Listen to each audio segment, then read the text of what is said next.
Radhe Radhe friends, શું તમે ક્યારે ભઠ્ઠામાં શેકેલા લીલા ચણા મુઠિયાનું શાક ખાધું છે? તો આજે હું એ રેસીપી શેર કરીશ.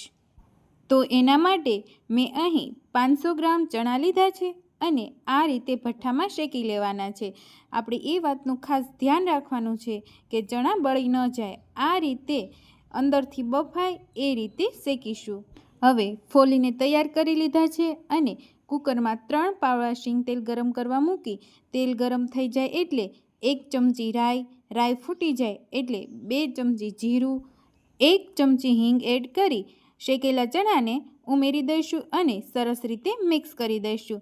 ત્યાર પછી 1 કટિંગ કરેલું ટમેટું ઉમેરી તેલમાં 2 થી 3 મિનિટ માટે ચડવા દઈશું. ત્યાર પછી બધા મસાલા કરી લઈએ.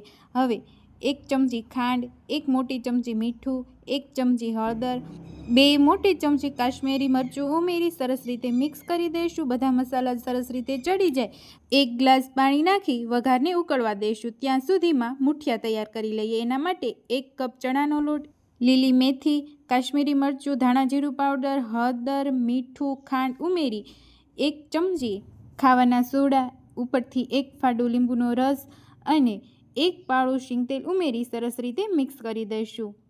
હવે 2 થી 3 ચમચી પાણી ઉમેરીને આ રીતે મુઠિયાનો લોટ તૈયાર કરી લઈએ અને એકદમ મીડિયમ સાઇઝના મુઠિયા વાળીને તૈયાર કરી લઈશું.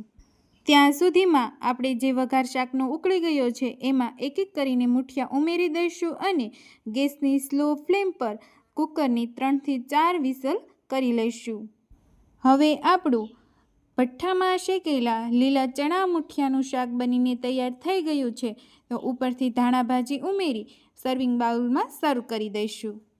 આ રીતથી ભઠ્ઠામાં શેકેલા લીલા ચણા મુઠિયાનું શાક જરૂરથી તમે એકવાર ટ્રાય કરજો. એકવાર બનાવશો તો ચોક્કસથી બીજી વાર બનાવવાનું મન થશે એવું ટેસ્ટમાં જોરદાર બને છે. અને મારી અવનવી રેસીપી જોવા માટે મારી ચેનલ ગામડાની મહેકને લાઇક, શેર અને સબસ્ક્રાઈબ જરૂરથી કરજો. Radhe Radhe, bye bye.